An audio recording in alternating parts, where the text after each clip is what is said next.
ముందుగా నేను నా స్పీచ్ స్టార్ట్ చేసే ముందు ఒక విషయం చెప్పాలి. నా ఫస్ట్ పబ్లిక్ స్పీచ్. నేను ఎప్పుడు ఇవ్వలేదు ఇట్లా. ఎప్పుడైనా మీడియా ఇంటర్వ్యూస్ అవి ఇచ్చినా కానీ నా ఫస్ట్ టైం పబ్లిక్ లో మీ అందరి ముందు మాట్లాడడం. సో అవును, ఫస్ట్ టైం కాబట్టి కొంచెం నర్వస్ గానే ఉంది. కానీ నాకు ఎక్కడికో ఏదో ఒక స్కూల్ కి, ఏదో మారుమూల ప్రాంతంకి వెళ్ళి స్కూల్కి వెళ్ళట్లేదు, ఏదో నా ఇంటికి వచ్చి నా ఫ్యామిలీ మెంబర్స్ ముందు మాట్లాడుతున్నట్టు అనిపిస్తుంది నాకు ఇప్పుడు. ఎందుకంటే ఒక 1-2 years నుంచి ఇక్కడ నేను వచ్చి పనిచేస్తున్నప్పుడల్లా ఈ స్టూడెంట్స్ ని చూసి, ఇక్కడ వాళ్ళ క్లాసెస్ చెప్తున్నప్పుడు క్లాస్ రూమ్స్కి వెళ్ళి వాష్రూమ్స్ కండిషన్స్ చూసి, ఇక్కడ గ్రౌండ్ చూసి, ఇక్కడ రాయిలు, పందులు, చెత్త అదంతా చూసి ఒక 20-30 సార్లు, సార్ నేను ఒక 20-30 సార్లు వచ్చుంటా, మీకు కూడా గుర్తుంది. ఆఖరికి అప్పుడప్పుడు సార్ లేకుంటే రాత్రి కూడా వచ్చి చూసినప్పుడు రోజులు ఉన్నాయి. ఇక్కడ వచ్చి పని ఎట్లా నడుస్తుంది, పిల్లలకి ఎట్లుంది అంతా చూసుకొని వెళ్ళినాం. సో అన్నిటికన్నా ముందు మన డయస్ మీద ఉన్న మన ఎడ్యుకేషన్ మినిస్టర్ సబితా ఇంద్రారెడ్డి గారికి, అండ్ మన government whip and me local MLA Gandhi గారికి, వారితో పాటు ఇక్కడ మన కరెంట్ కార్పొరేటర్ గంగాధర్ గారికి, అండ్ మన ఎక్స్ కార్పొరేటర్ సాయిబాబా గారికి, ఇంకా నా స్టేజ్ మీద ఉన్న నా హోకో అండ్ క్యాస్నివల్ టీమ్ మెంబర్స్ అందరికీ. Stand up for minute. So నా హోకో అండ్ క్యాస్నివల్ టీమ్ మెంబర్స్ ఇంకొంతమంది కూడా ఇక్కడ వెనకాల ఉన్నారు. బట్ మా టీం అందరికి, మా ఓక్రిడ్జ్ ప్రిన్సిపల్ దీపికా మ్యామ్ గారికి, అండ్ మా క్యాస్ కోఆర్డినేటర్, ఈ ఐడియాకు యాక్చువల్లీ సీట్ పెట్టింది అంటే మా క్యాస్ కోఆర్డినేటర్ శాలిని మ్యామ్. తన ఇనిషియేటివ్ వల్లనే నేను మా క్యాస్ బృందం మొత్తం ఇక్కడికి వచ్చి ఈ స్కూల్ ని సర్వే చేశాము. తన ఇనిషియేటివ్ లేకపోతే ఈ స్కూల్ ఇక్కడ ఉంది అని కూడా నాకు తెలిసేది కాదు. So thank you Shalini ma'am, really appreciate it. Thank you so much for all you've done for the school. The actual credit goes to her, not me. She started this. And అయితే నేను ఇంకా డీటెయిల్స్ పోకముందు అసలు ఈ school వెనకాల ఉన్న story చెప్పాలి. Initially నేను 2022లో caste president అయినప్పుడు, సరే ఎందుకు ఎప్పుడు ఏదో అందరి లెక్క ఏదో చేయడం ఎందుకు, ఇది ఎక్స్ట్రాడినరీ చేయాలి. ఎందుకంటే నా కేసీఆర్ గారు మనమని కదా, నార్మల్గా చేసేది అలవాటు లేదు. సో ఏదైనా ఎక్స్ట్రాడినరీ చేయాలి. ఓక్రిడ్జ్కే కాదు, ఓక్రిడ్జ్ లో మా క్యాస్ట్ అనేది ఓక్రిడ్జ్ లోపలనే జరిగే ఈవెంట్స్ లో ఆ ఫండ్స్ కలెక్ట్ చేస్తాం, ఎన్జిఓస్ కి ఇస్తాం.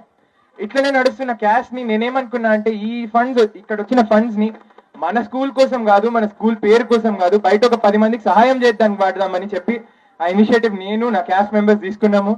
అన్ఫార్చునేట్లీ ఇప్పుడు నాకు కొంతమంది క్యాస్ట్ మెంబర్స్ కాలేజెస్కి వెళ్ళిపోయినరు. But I have to take their names for sure. Aditi Mullapudi, Pranav Manasani, Neha Bhatta, Ramsha and Nesa Agarwal, వీళ్ళందరూ కూడా నా క్యాస్ట్ టీమ్ డే 1 నుంచి ఈ స్కూల్ వచ్చి నాతో ఎన్నోసార్లు వచ్చి తిరిగి చేసి మొత్తం ప్రతి ఒక్క క్లాస్ రూమ్ సర్వే చేసి ప్రతి ఒక్క స్టూడెంట్ తో మాట్లాడి మీకు ఇక్కడ ఏమేం కావాలి, పరిస్థితి ఎట్లుంది అన్ని కనుక్కొని, ఆఖరికి డైనింగ్ హాల్ అనేది నాకు తెలుసు ఇక్కడ స్కూల్లో చాలా లిమిటెడ్ స్పేస్ ఉంది, అయినా కూడా పిల్లలకు ఒక డైనింగ్ హాల్ ఉండాలి. ఎందుకంటే క్లాస్ రూమ్లలో తినే వరకు ఏమైతుందంటే లోపల అంతా స్మెల్ అండ్ పురుగులన్నీ జమ అవుతున్నాయి. అవంతా ఉండకుండా ఒక డైనింగ్ హాల్ కట్టియాలి. స్పేస్ ఉన్నా లేకున్నా అంత అవసరమైతే బయట ఉన్న వినాయకుడి మండపంని తీసేసి ఇంకా పెద్దగా కాలనీ వాళ్ళ కోసం ఇంకా పెద్దగా వినాయకుడి మండపం కట్టించి, ఉన్న వినాయకుడి మండపం దగ్గర మంచి గ్రౌండ్ చేసుకొని అక్కడ పిల్లలకు ఒక ప్లే ఏరియా లెక్క చేద్దామని ఐడియాతోని ఇక్కడ డైనింగ్ హాల్ కూడా కట్టినాం. అయితే ఫస్ట్ టైం మేము ఈ స్కూల్కి వచ్చిన మా పర్పస్ అసలు చాలా డిఫరెంట్. మీరు ఇక్కడ చూస్తున్న బిల్డింగ్ అసలు మా ఇనిషియలీ లిస్ట్ లేకుండే. మేము ఈ స్కూల్కి వచ్చి మా పర్పస్ ఏముండేనంటే, మా క్యాస్ట్ కోఆర్డినేటర్ గారు ఏం చెప్పారంటే, వెళ్ళండి ఒకసారి ఆ స్కూల్ చూడండి, ఆడ స్కూల్లో మనకు రిప్రజెంటేషన్ వచ్చింది, అక్కడ మనం గోడలు కట్టాలి, ఎందుకంటే వాళ్ళకి సెక్యూర్ లేదు, గేట్ లేదు, ఏం లేదు అని అన్నారు. సరే మ్యామ్ చేద్దామని ఆ రోజు నా ఫస్ట్ డే క్యాస్ట్ ప్రెసిడెంట్.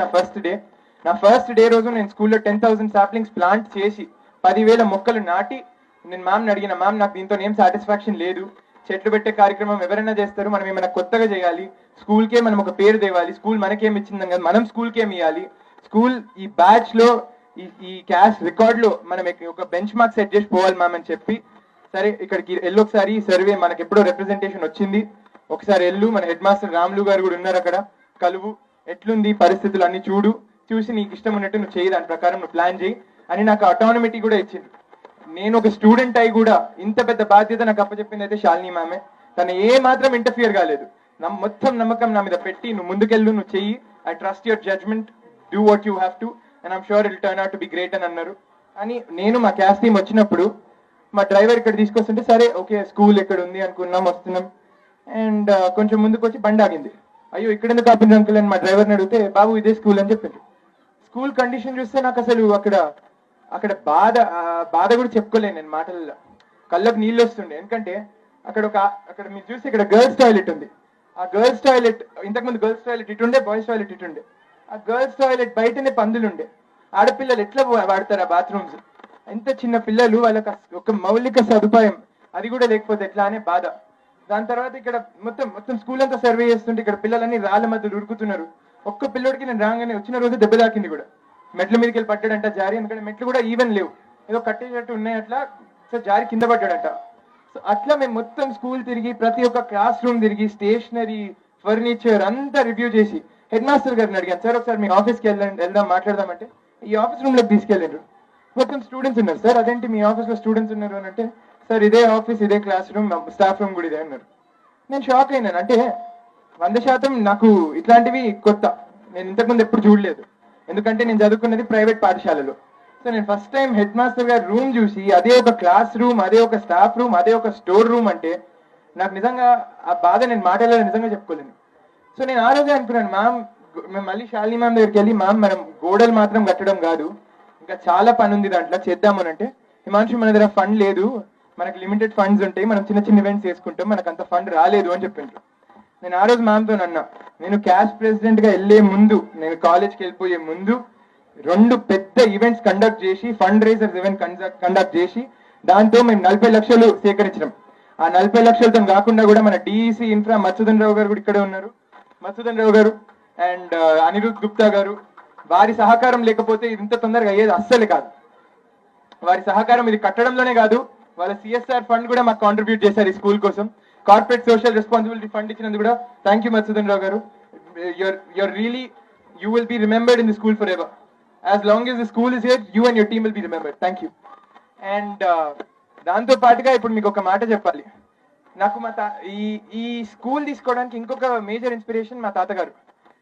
తను ఎప్పుడు నాకు ఒక మాట చెప్తారు, an educated society can perceive problems and issues in a very comprehensive manner, in which where they can find solutions appropriately while also penetrating the poverty circle. ఆయన ఒక చాలా పెద్ద ఇంగ్లీష్ స్టేట్మెంట్ చెప్పారు. అంటే ఒక చదువుకున్న సమాజం ఒక సమాజంలో ఉన్న ఇష్యూస్ కానీ ప్రాబ్లమ్స్ కానీ ఎలా అర్థం చేసుకుంటుందంటే, తొందరగా దానికి సమాధానం వెతికి, సమాధానంతో పాటు పేదరికాన్ని ఎట్లా అరికట్టాలో కూడా వెతికే ఉపాయాలు వాళ్ళ దగ్గరకు వస్తాయి. అది చదువుకున్న సమాజం శక్తి అని అన్నారు. ఆ మాటలు నాకు చిన్నప్పటి నుంచే చెప్తూ వచ్చిన మా తాతగారి వల్లనే ఇది ఇంకొక ఆయనకి క్రెడిట్ ఇవ్వాల్సిందే. మా తాతగారు నాకు ఒకవేళ ఇన్స్పిరేషన్ ఇవ్వకపోతే ఈ రోజు ఇక్కడ ఈ స్కూల్ కట్టేటోడిని కాదు, ఇక్కడికి వచ్చి ఈ రెనోవేషన్ అయ్యేది కాదు, ఏం కాదు. ఇంత చిన్న వయసులో కూడా మా డాడీని ఒకరోజు అడిగిన, డాడీ ఇట్లా నేను చేద్దాం అనుకుంటున్నాను, మీరు ఏమంటారు అని అంటే, ఆయన ఏమన్నారంటే, ఫస్ట్ నీకు నేను అన్నా, నాకు భయమై, నాకు ఎడ్యుకేషన్ ప్రాబ్లం అవుతుందేమో, అంటే చాలా టైం పెట్టాలి, ఏం చేయాలి డాడీ నాకు భయం అవుతుంది, బికాజ్ మళ్ళీ నాకు గ్రేడ్స్ మంచి రాకపోతే మంచి కాలేజ్కి పోలేను అని ఒక పెద్ద భయం ఉండే. ఒకటే మాట అన్నారు, నీ గ్రేడ్ తగ్గి అక్కడ 100 మంది పిల్లల ఎడ్యుకేషన్ మంచిగా అవుతుంది అంటే 100% అది తీసుకొని చేయాలి అని చెప్పిన మాట.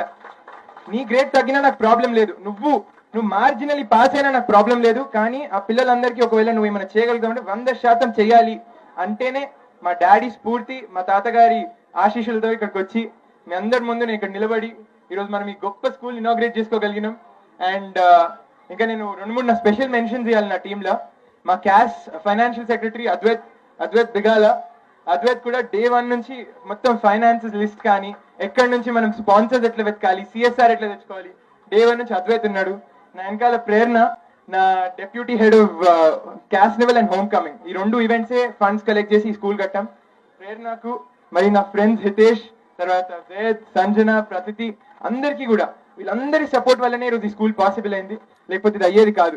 అది నేను చాలా ఈ క్రెడిట్ నాది కాదు, ఇదంతా వాళ్ళది, మా ఫ్యామిలీది అండ్ మా school సపోర్ట్ది.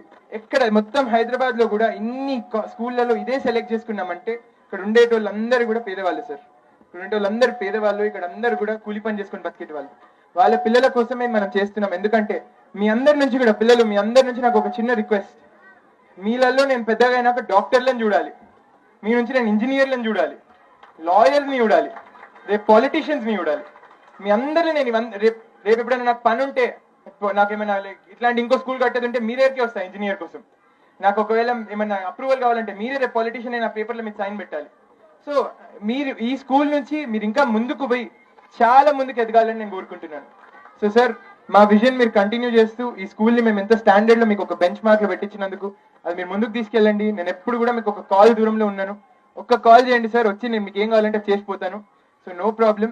And thank you so much sir. Thank you Savitha garu, మీరు ఇక్కడికి వచ్చి మీరు మా కోసం ఇనాగ్రేట్ చేసి, మిమ్మల్ని గారు ఇవ్వడం నాకు చాలా కొత్తగా ఉంది aunty, but so thank you so much Gandhi గారు, మీకు కూడా థ్యాంక్ యూ. వచ్చి మీ టైం ఇచ్చి మాకు ఇనాగ్రేట్ చేసి మా పిల్లలందరి కోసం ఇట్లా వచ్చి మా క్లాస్ రూమ్స్ అన్ని చూసినందుకు. And thank you sir, thank you Madhusudan Rao garu once again, and to the team of DC Infra, everyone, thank you so much. Thank you.